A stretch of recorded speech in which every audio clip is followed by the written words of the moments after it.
दहेज की प्रथा। एक बार की बात है, सेठ दिलीप कुमार शहर के प्रसिद्ध और सबसे धनी व्यापारी थे। उनके यहाँ बहुत सारे नौकर चाकर थे। भगवान की कृपा से उनके घर लक्ष्मी धन वर्षा करती थी। सेठ दिलीप कुमार की एक सुंदर, सुशील और शिक्षित बेटी थी जिसका नाम सुनैना था। सुनैना अपने माँ बाप की इकलौती संतान थी, इसीलिए लालन पालन में किसी प्रकार की कमी नहीं हुई। माँ बाप का प्यार भी बराबर मिलता रहा। सेठ के जीवन में किसी भी प्रकार की कोई चिंता नहीं थी, किंतु कहते हैं जिसके घर बेटी जन्म लेती है उस घर में माँ बाप को चिंता लगी रहती है। सुनैना पढ़ लिख कर शादी के योग्य हो गई थी। माँ बाप को सुनैना की शादी की चिंता सताने लगी। जगह जगह योग्य वर ढूंढने के लिए रिश्ते नाते के लोगों को लगाया गया। काफ़ी तलाश उपरांत 2.5 साल के बाद एक योग्य वर योगेश की तलाश हुई। योगेश ठाकुर प्रीतम पाल का पुत्र था। सेठ दिलीप कुमार ने ठाकुर प्रीतम पाल से अपनी पुत्री सुनैना के लिए योगेश से ब्याह करने की बात की। ठाकुर प्रीतम पाल ने सुनैना से अपने पुत्र के विवाह का आश्वासन सेठ को दिया। ठाकुर प्रीतम पाल जानता था कि सेठ की कोई और संतान नहीं है। सुनैना उसकी इकलौती संतान है और सेठ की उम्र 50 साल के ऊपर है, अर्थात अब उसकी कोई संतान नहीं हो सकती। ऐसा लालच उसके मन में आया और उसने विवाह के लिए तत्काल हाँ कर दी। लगन मुहूर्त देखकर दोनों ओर से खूब उत्साह और जोश के साथ विवाह किया गया। सेठ दिलीप कुमार की इकलौती बेटी का विवाह था, इसीलिए सेठ धन का लोभ नहीं कर रहे थे। वह जी खोलकर अपनी बेटी की शादी में धन खर्च कर रहे थे। ठाकुर प्रीतम पाल भी जानते थे कि उनके पास धन का भंडार आ रहा है, इसलिए वह भी सामर्थ्य से ज़्यादा विवाह में खर्च कर रहे थे। सुनैना और योगेश का विवाह संपन्न हुआ। दोनों अपने वैवाहिक जीवन में जी रहे थे। सुनैना भी अपने ससुराल में खुश थी और ससुराल वाले भी सुनैना के स्वभाव से प्रसन्न थे। सुनैना के स्वभाव से रिश्तेदारों में भी कोई नाराजगी नहीं थी। सभी सुनैना के स्वभाव की तारीफ करते हुए कहते, ऐसी बहू मिलना मुश्किल है। कुछ समय विवाह के बीते होंगे कि सेठ दिलीप कुमार के घर एक पुत्र का जन्म हुआ, अर्थात सुनैना को एक भाई मिल गया जिसे वह राखी बांध सकती थी और उसको अपना भाई बोल सकती थी। सेठ के घर खुशियों की झड़ी लग गई। बेटे का विवाह हुआ, अच्छा घर मिल गया, इसकी तो अपार खुशी थी, किंतु पुत्र रतन की प्राप्ति लंबी प्रतीक्षा के बाद हुई।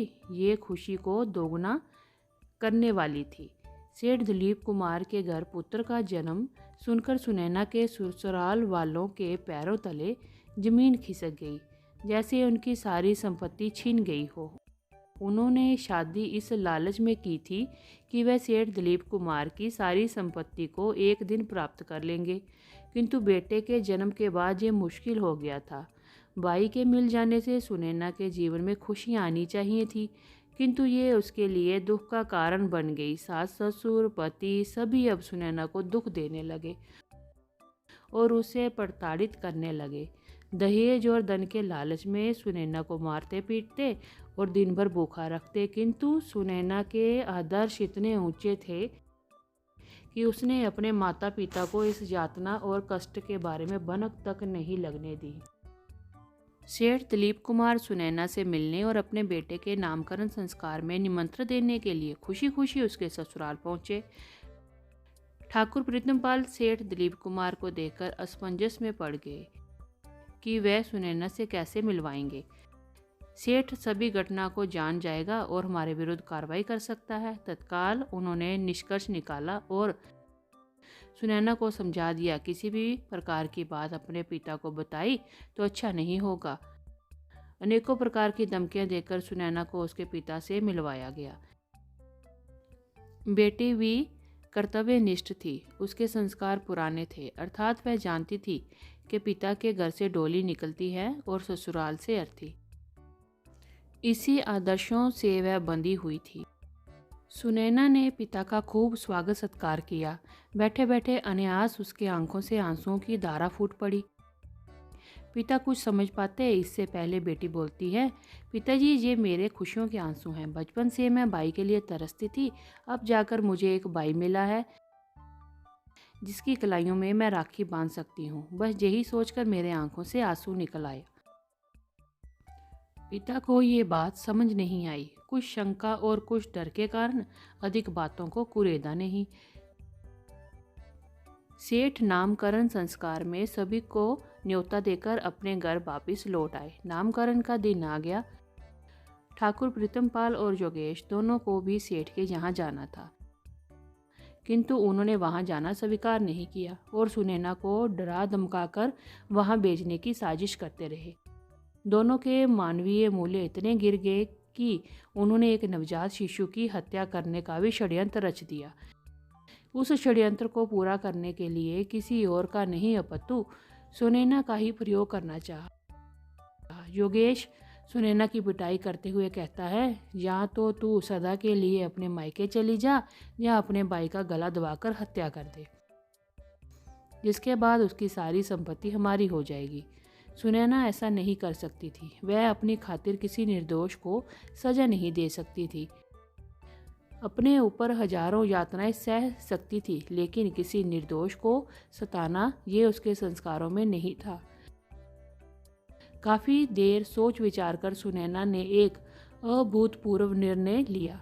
सुनैना ने 3 पत्र लिखे। पहला पत्र उसने अपनी माता के नाम लिखा, जिसे वह अपने जन्म देने के लिए धन्यवाद करती रही और सदा उनकी बेटी बनकर जन्म लेना चाहती है, और उनके गोद में खेलते ऐसे भावों को प्रकट कर माफ़ी मांगती हुई उनसे अगले जन्म में मिलने की बात लिखती है।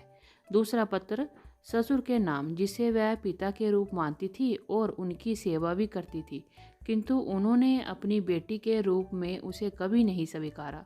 इसके लिए वह अपने को ही दोषी मानती है और अपने ससुर से माफ़ी भी मांगती है कि अगले जन्म में फिर वह एक अच्छी बहू बनकर उनके सामने आएगी। तीसरा पत्र अपने पति योगेश के नाम लिखती है, जिसे वह पति रूप में भगवान की प्रतिमूर्ति मानती थी और अपना सर्वस्व न्यौछावर कर उसकी सेवा करती थी, किंतु फिर भी उन्होंने नहीं अपनाया। पति पत्नी का संबंध 7 जन्मों के लिए जुड़ जाता है, इसलिए वह इस जन्म में छोड़कर जा रही है, किंतु अगले जन्म में वह फिर उन्हें पति के रूप में प्राप्त करना चाहती है। ऐसा कहते हुए अपने हृदय के सभी विचारों को पत्र में लिख देती है। तीनों पत्र बिस्तर पर रखे तकिए के नीचे दबा देती है और छत में लगे पंखे से एक फंदा लटकाकर अपनी जीवन लीला समाप्त कर लेती है। ये सुनैना के जीवन का दुखद अंत था। ठाकुर प्रीतमपाल के घर बहू की मृत्यु की खबर पूरे गांव में फैल जाती है। सेठ दलीप कुमार को भी अपनी बेटी के ना रहने की सूचना मिल जाती है। थाना पुलिस ठाकुर प्रीतमपाल और योगेश के घर आ जाती है। सघन तलाशी और पूछताछ के बाद भी किसी प्रकार की कोई जानकारी नहीं मिलती है। महिला कांस्टेबलों द्वारा सुनैना के शरीर को नीचे उतारा जाता है और गहन निरीक्षण के बाद उसके शरीर पर बहुत सारे काले काले दाग पाए जाते हैं, जो योगेश और ठाकुर प्रीतमपाल ने सुनैना को पिटाई के दौरान दिए थे। पुलिस को सारा मंजर समझ आ जाता है। योगेश और ठाकुर प्रीतमपाल के हाव भाव भी बदले हुए होते हैं। पिता ने भी बताया कि मैं जब मिलने आया था तो बेटी रो रही थी, किंतु उसने कोई बात नहीं बताई थी। मुझे शंका है कि बेटी के पति और ससुर ने ही सुनैना की हत्या की है। बस क्या था, योगेश और ठाकुर प्रीतमपाल को पुलिस गिरफ्तार कर लेती है और कमरे की छानबीन भी करती है। तकिए के नीचे रखे तीनों पत्रों को पुलिस बरामद कर लेती है और उसमें लिखी हुई सभी बातों को पुलिस सबके सामने पढ़ती है, जिससे योगेश और ठाकुर प्रीतमपाल को दी हुई सभी यातनाएं उजागर होती हैं। गांव मोहल्ले सभी सुनैना के स्वभाव से परिचित थे और योगेश और ठाकुर प्रीतमपाल के स्वभाव से भी। गांव वाले भी योगेश और ठाकुर प्रीतमपाल के सभी राज खोलते हैं। पुलिस कानूनन योगेश और ठाकुर प्रीतमपाल को गिरफ्तार कर लेती है। कोर्ट में योगेश को मुख्य साजिशकर्ता माना जाता है और उसे आजीवन कारावास की सज़ा सुना दी जाती है। ठाकुर प्रीतमपाल को इस घटना में शामिल और साजिश में सहयोगी मानते हुए 9 वर्ष की सक्षम कारावास की सज़ा सुनाई जाती है। सीख: इस घटना से ये सीख मिलती है कि दहेज प्रथा को प्राथमिकता नहीं देनी चाहिए तथा इसको बंद करना चाहिए। असली लक्ष्मी तो घर की बहू है, इनकी इज्जत करनी चाहिए, पिटाई नहीं। दहेज के लालच में आकर अपना घर बर्बाद ना करें, इससे एक बेटी का सब कुछ उजड़ जाता है, वहीं 2 परिवार बिखर भी जाते हैं। समाज को इसके अत्याचारों के प्रति आवाज़ उठानी चाहिए। दहेज के प्रति समाज का नज़रिया बदलना आवश्यक है, नहीं तो कितनी और बेटियों का घर उजड़ सकता है। वह बेटी किसी की भी हो सकती है। तो दोस्तों, आपको ये शिक्षाप्रद कहानी कैसी लगी? अच्छी लगी तो लाइक करें, शेयर करें, कमेंट करें और हमारे गुरुजी वॉइस चैनल को सब्सक्राइब करें। तो मिलते हैं अगली बार एक और नई कहानी के साथ। तब तक के लिए नमस्कार, धन्यवाद।